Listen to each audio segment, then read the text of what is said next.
Rekan Dokter masyarakat Kecamatan Bekasi Utara, Kota Bekasi dihebohkan dengan kemunculan minyak bercampur air di Kali Bancong dan tentunya ini juga mengganggu aktivitas masyarakat. Dan rekan Dokter, seperti apa sidak dari DPRD Kota Bekasi? Kami akan membahasnya bersama Ketua Komisi 2 DPRD Kota Bekasi, Arif Rahman Hakim. Dakta Radio, bijak dan cerdas. Assalamualaikum Pak Arif Rahman. Waalaikumsalam warahmatullahi wabarakatuh, Bu. Iya, Pak Arif Rahman, seperti apa Bapak kemarin melihat Kali Bancong yang kabarnya tercemar ini, Pak Arif? Ya, jadi pertama saat itu memang sedang hujan lebat yang cukup deras ya. Sampai beberapa titik di Kota Bekasi banjir. Saat hujan lebat itu saya sedang singgah dari hujan lah, lagi berteduh lah. Lalu saya lihat air Kali Bancong ini hitam pekat, baunya juga nyengat banget itu. Saya sama teman langsung coba menelusuri Kali Bancong sampai ke ujung di mana air hitam ini keluar. Tapi karena memang saluran Kali Bancong ini mengarah ke belakang-belakang perusahaan-perusahaan, saya tidak sampai ke dalam. Tapi ini sebuah kenakalan yang luar biasa lah yang terjadi di Bekasi Utara saat ini. Ya, lalu setelah berkomunikasi dengan warga, apa ini Pak penyebabnya? Jadi memang air bau itu, air hitam yang keluar itu dari pabrik lah, dari perusahaan yang membuang limbahnya saat hujan deras. Jadi saat hujan deras ini mereka barengin dengan membuang limbahnya. Jadi memang masyarakat itu yang masuk ke rumah masyarakat itu ya air limbah pabrik yang cukup bau ya. Ya, ini pabrik apa Pak? Saya insya Allah hari Kamis akan turun menelusuri Kali Bancong sama rekan-rekan yang lain dari dinas, kecamatan juga kelurahan. Kita akan cross check langsung lah dari sumber pembuangan air limbah ini, kita mau lihat langsung dari corongnya. Ini kan Kali Bancong yang sekian kali yang pernah kita proses. Waktu itu memang ada 2 perusahaan yang berdomisili di Kelurahan Pejuang yang sudah kita proses. Alhamdulillah kemarin saat hujan besar itu saya cek langsung ke 2 perusahaan itu. Ternyata 2 perusahaan ini tidak membuang lagi limbahnya ke Kali Bancong. Tetapi ada perusahaan-perusahaan lain yang sekitar Harapan Jaya yang membuang. Tetapi kan ini tadi saya sampaikan, jadi arus kali itu harus kita telusuri lewat Kali Bancong sendiri. Kita harus jalan di Kali Bancong itu sampai kita melihat corong yang dari belakang pabrik-pabrik ini, siapa yang membuang limbah tersebut. Ya, memang di sepanjang aliran Kali Bancong itu ada pabrik-pabrik Pak ya? Iya. Jadi gini Bu, jadi Kali Bancong ini kan kali sejarah. Kalau orang Bekasi bilang itu waktu zaman Belanda, orang Belanda masuk Sasak Kapuk. Belum tentu keluar Sasak Bancong. Ini adalah kali sejarah sebenarnya. Dulu kami kecil ini dengan teman-teman sering mandi di Kali Bancong. Dulu jernih airnya, sekarang ini sudah, ya kalau kita diri 1 jam di sana ya hidung kita pasti sakit karena nyium aroma yang baunya luar biasa. Iya. Pak Arif, apakah masyarakat sekitar juga menggunakan air tersebut Pak untuk kebutuhan sehari-hari Pak? Saya rasa sekarang ini sudah tidak ya. Dulu pakai Kali Bancong, aliran Kali Bancong airnya, tapi sekarang ini sudah karena sudah tidak bisa dimanfaatkan. Mereka sudah tidak lagi mancing, habitat di dalam air itu sudah punah lah gitu. Jadi masyarakat sudah tidak ada yang mancing, sudah ada yang tidak nyari ikan lagi di Kali Bancong. Karena ya kalau kita lihat, kalau masyarakat ada yang turun ke kali, saya rasakan pasti ada yang kena penyakit lah gitu. Iya, Pak, ketika datang kemarin apakah bau dan warna ini masih ada Pak? Jadi pasca hujan banjir itu besoknya saya datang dan teman-teman media juga banyak yang datang, itu sudah tidak hitam lagi. Dan kemarin itu ada warga melaporkan lagi, ternyata mereka buang tidak saja hujan deras ya. Hari-hari biasa mereka manfaatkan juga itu untuk buang limbahnya. Kemarin saya kebetulan dinas ke Pandeglang, saya dapat telepon dari masyarakat, dapat videonya, ya mereka buang lagi. Ya ini kita akan telusuri dan saya juga akan minta pemerintah Kota Bekasi untuk tindak tegas. perusahaan-perusahaan yang gampang ini melakukan kejahatan alam terhadap Kota Bekasi. Iya, baik. Pak, selain limbah mungkin ada sampah tidak Pak di sepanjang aliran Kali Bancong yang kemarin Bapak telusuri? Kalau sampah ini sebenarnya penyakit masyarakat lah yang susah kita kendalikan secara utuh ya Bu ya. Karena kita sudah ada perdanya juga, sudah ada penindakan juga, tetapi memang kepedulian masyarakat ini terhadap sungai ini sangat-sangat minim lah. Kita akan jumpai sampah ini ada ketika memang pas hujan juga. Pas hujan ini mungkin sampah kan harusnya jalan ya Bu ya. Jadi tersendat, akhirnya banyak banjir di rumah-rumah warga. Ditambah lagi bau yang cukup nyengat, warna yang kotor, kena pembuangan limbah pabrik, ya ini jadi paduan yang tidak baik lah yang kita lihat saat banjir di masyarakat. Iya, Pak, Kali Bancong ini melintasi daerah mana saja Pak?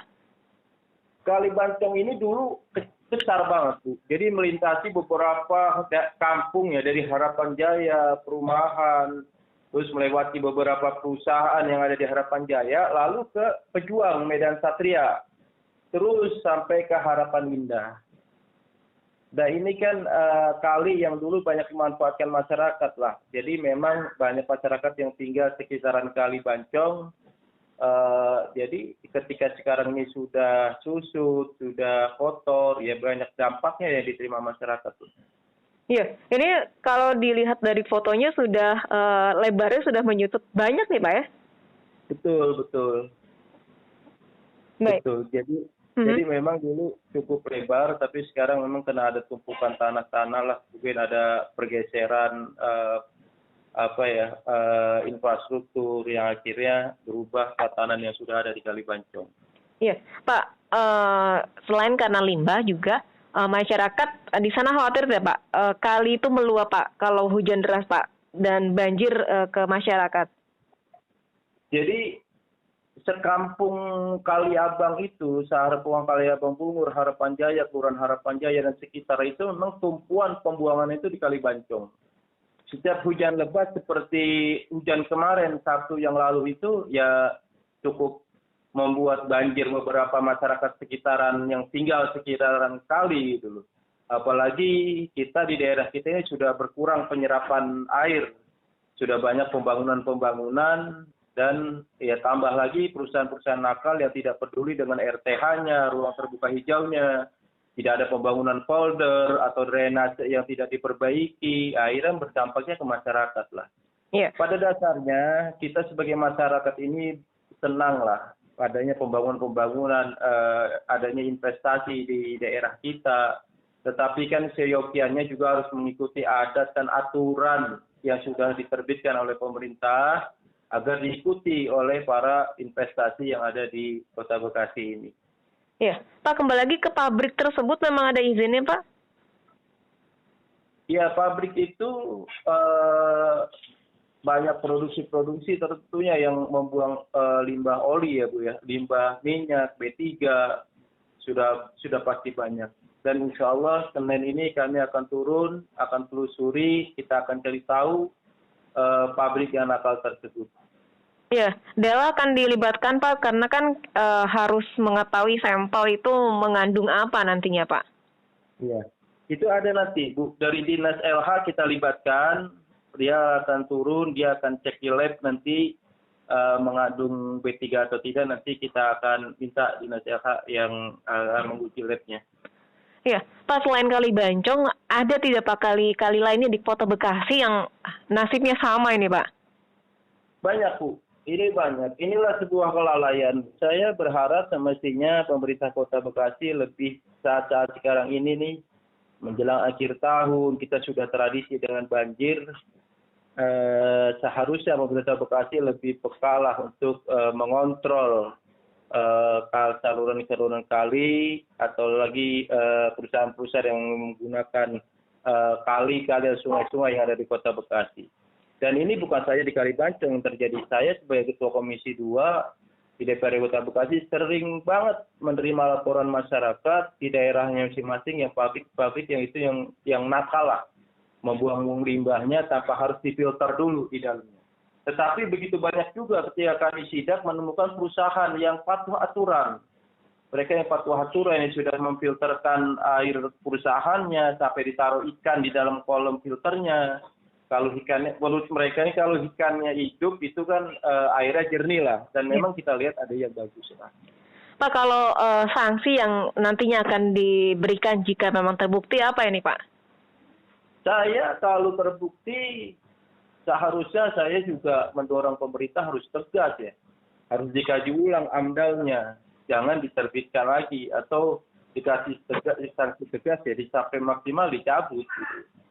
Karena ini tidak toleran kalau sudah ditegur dia masih terus melakukan kegiatan kejahatan alam itu ya sudah keras mestinya. Baik, Pak Arief, sebenarnya ada tidak Pak payung hukum atau perda Pak terkait dengan hal ini Pak? Ada, sampai kita ke Menteri Lingkungan Hidup juga sudah ada, itu tegas. Pelaku kejahatan pembuangan limbah itu sanksinya cukup berat sampai penjara. Lalu ada pencabutan izin. Lalu terus-menerus melakukan tindakan seperti itu. Tetapi kan selama ini yang sudah kita dapati seharusnya mereka seperti contoh yang tadi saya sampaikan di awal, ada 2 perusahaan di Pejuang melakukan pembuangan limbah ke Kali Bancong, tetapi setelah kita tegur, kita laporkan dan kita sidak langsung, mereka sudah tidak lagi melakukan pembuangan limbah ke Kali Bancong. Nah ini ada perusahaan lain ternyata. Inilah yang terjadi. Saya berharap ketika ada teguran, ketika ada evaluasi dari dinas, itu terus dilakukan agar perusahaan-perusahaan ini tidak sewenang-wenang membuang limbahnya ke sungai atau ke kali. Ya, Pak, perlu tidak pada evaluasi penerbitan IMB bagi pabrik-pabrik yang akan dibangun terutama di bantaran kali atau sungai di Kota Bekasi, Pak? Ya sebenarnya itu sudah ada ya Bu ya. Ketika mereka mengajukan izin kan sudah tertera di sana mereka harus melakukan pembangunan folder. Di LH juga tertera bahwa mereka harus melakukan pemfilteran air. Saat mereka menerbitkan SLS, sertifikasi layak fungsi juga mereka sudah dikaji bersama-sama dengan seluruh unsur dinas. Bagaimana mereka harus membangunnya, bagaimana mereka harus menyaring airnya, dan mereka bagaimana menjaga udaranya supaya tidak berdampak kepada masyarakat. Itu sudah ada dalam aturan dan aturan ini baik. Cuma kan pelaksanaan teknisnya, Bu. Yeah. Yang kadang-kadang mereka karena sudah cukup lama, mereka enjoy dengan cara mereka sendiri tanpa dipantau, tanpa ada evaluasi dari pemerintah daerah. Ini kan kita sayangkan. Baik. Nah, pemantauan Pak, tentunya mereka di awal memang sudah memenuhi standar dari pemerintah yang ditetapkan, tapi ketika berjalannya waktu mereka justru nakal ini, Pak. Iya, dan memang itu yang terjadi, Ibu. Jadi setelah lama ini perusahaan-perusahaan yang ada yang melintas yang menggunakan Kali Bancong ini pembuangannya, ini perusahaan-perusahaan yang cukup lama. Artinya mereka tidak ada pantauan. Intinya kan harus dipantau dengan pemerintah daerah. Harus bisa mengevaluasi per 1 bulan, mungkin per 2 bulan. Harus ada yang mengevaluasi kemana pembuangan airnya, apa yang dibuang kan itu. Harus dicek lagi peralatan mereka kan. Apalagi ini udah cukup lama terjadi di sana, masyarakat itu cukup lama terjadi pembuangan ini. Dan ini baru kita amati kemarin pas hujan besar itu. Dan ini harusnya dilakukan pemerintah setiap rutin, setiap bulan atau 2 bulan sekali untuk memonitor pembuangan-pembuangan yang ada di perusahaan ini. Baik. Jangan mereka itu melakukan tindakannya itu di awal ketika mereka mengajukan, mereka bagus sekian tahun kesananya ya menghancurkan alam kita. Baik, dan semoga ini memberikan efek jerah juga Pak ya bagi perusahaan lainnya Pak ya. Iya. Baik, Pak Arief Rahman Hakim, terima kasih sudah berbincang bersama Data. Salam sehat selalu. Assalamualaikum warahmatullahi wabarakatuh. Waalaikumsalam warahmatullahi wabarakatuh. Dakta Radio, bijak dan cerdas. Demikian perbincangan kami rekan Dakta bersama Ketua Komisi 2 DPRD Kota Bekasi Arief Rahman Hakim.